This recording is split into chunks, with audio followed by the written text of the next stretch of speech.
projectiles won't fall. My hand gropes among the gravel. I believe I've been hurt. I try to move my legs, to lift my head. Not one of my muscles obeys me. "Mama," the child cries.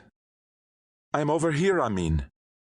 And there she is, Mama, emerging from behind a curtain of smoke. She advances through the suspended debris, amid petrified gestures, past mouths opened upon the abyss. For a moment, because of her milk-white veil and her tormented look, I take her for the Virgin. My mother was always like this, radiant and sad at the same time, like a candle. When she placed her hand on my burning forehead, she took away all my fever and all my cares. And now she's here. Her magic powers are still intact. A shudder runs through me from my feet to my head, setting everything free and unleashing delirium. The flames start their macabre movement again. The exploded fragments resume their trajectories, and panic comes flooding back in. A man in rags, with blackened face and arms, tries to approach the blazing automobile. Although he's gravely wounded, some reserve of stubbornness moves him to try to help the sheikh, no matter what the cost. Every time he puts his hand on the door of the car, a jet of flames drives him back. Inside the blasted vehicle, the trapped bodies are burning. Two blood-covered specters approach from the other side and try to force open the rear door. I see them screaming orders or crying out in pain, but I don't hear them. Not far from where I'm lying, an old man stares at me stupidly. He doesn't seem to realize his guts are exposed to the air and his blood is streaming toward the crater in the street. A wounded man with an enormous smoking stain on his back is crawling across the rubble. He passes quite close to me, groaning and panic-stricken, and gives up the ghost a little farther on, his eyes wide open, as if he's still denying that such a thing could happen to him. To him. The two specters finally break the windshield and dive into the automobile. Other survivors come to their aid. With their bare hands, they pull apart the flaming vehicle, break the windows, tear off the doors, and succeed in extracting the sheikh's body. A dozen arms lift him up, carry him away from the inferno, and lay him down on the sidewalk, while a flurry of other hands strives to beat the fire out of his clothes. A deep, intense tingling makes its presence felt in my hip. My trousers have almost disappeared, only a few strips of scorched cloth cover me here and there. Against my side, grotesque and horrible, my leg is lying, still connected to my thigh by a thin ribbon of flesh.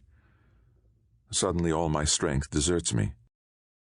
I have the sensation that my fibers are separating from one another, already decomposing.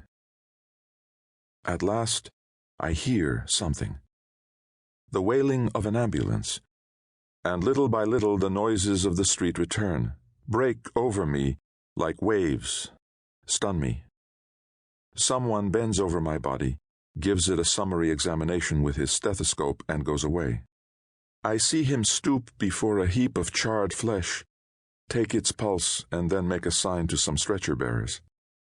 A man comes to me, picks up my wrist, and lets it fall again. "This one's a goner.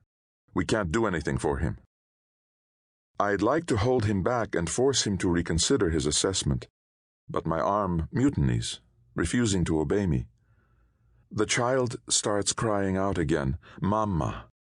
I look for my mother amid the chaos and discover only orchards, stretching as far as I can see. Grandfather's orchards, the orchards of the patriarch, a land of orange trees where every day was summer, and a dreaming boy on the crest of a hill. The sky is limpid blue. Everywhere the orange trees are holding out their arms to one another. The child is 12 years old, with a porcelain heart.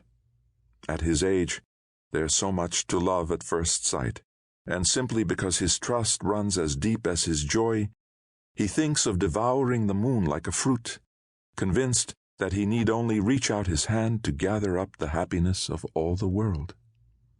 And there, before my eyes, despite the tragedy that has just ruined forever my memory of that distant day, despite the bodies of the dying scattered in the street and the flames that have now completely overwhelmed the Sheikh's automobile, the boy bounds to his feet, his arms spread like a kestrel's wings, and goes running across the fields where every tree is enchanted. Tears furrow my cheeks. Whoever told you a man mustn't cry doesn't know what it means to be a man, my father declared when he came upon me, weeping and distraught in the patriarch's funeral chamber. There's no shame in crying, my boy. Tears are the noblest things we have.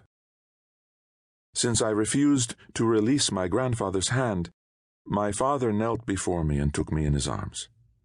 There's no use staying here, he said. The dead are dead. They're over. They've served their time. As for the living, they're ghosts too. They're just early for their appointment. 2 bearers pick me up and put me on a stretcher. An ambulance backs up to us, its rear doors wide open. Arms pull me inside and practically throw me among some other corpses. In my final throes, I hear myself sob, God, if this is some horrible nightmare, let me wake up, and soon. 1. After the operation, Ezra Ben Haim, our hospital director, comes to see me in my office. He's an alert, lively gentleman despite his 60-odd years and his increasing corpulence. Around the hospital, he's known as the Sergeant, because he's an outrageous despot with a sense of humor that always seems to show up a little late. But when the going gets tough, he's the first to roll up his sleeves and the last to leave the shop. Before I became a naturalized Israeli citizen, back when I was a young surgeon moving heaven and earth to get licensed, he was there.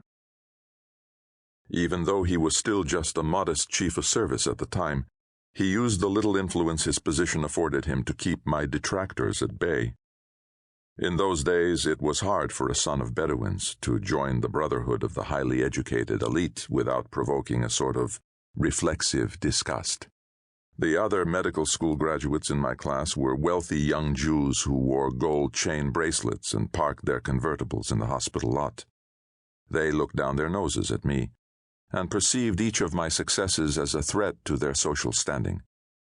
And so whenever one of them pushed me too far, Ezra wouldn't even want to know who started first. He took my side as a matter of course. He pushes the door open without knocking, comes in, and looks at me with his head tilted to one side and the hint of a smile on his lips. This is his way of communicating his satisfaction. Then, after I pivot my armchair to face him, he takes off his glasses, wipes them on the front of his lab coat, and says, "It looks like you had to go all the way to the next world to bring your patient back. Let's not exaggerate." He puts his glasses back on his nose, flares his unattractive nostrils, nods his head. Then, after a brief meditation, his face regains its austerity. "Are you coming to the club this evening?" "Not possible. My wife's due home tonight." "What about our return match?" "Which one? You haven't won a single game against me." "You're not fair, Amin. You always take advantage of my bad days and score lots of points, but today, when I feel great, you back out." I lean far back in my chair so I can stare at him properly. "You know what it is, my poor old Ezra? You don't have as much punch as you used to, and I hate myself for taking advantage of you. Don't bury me quite yet. Sooner or later, I'm going to shut you up once and for all." "You don't need a racket for that. A simple suspension would do the trick."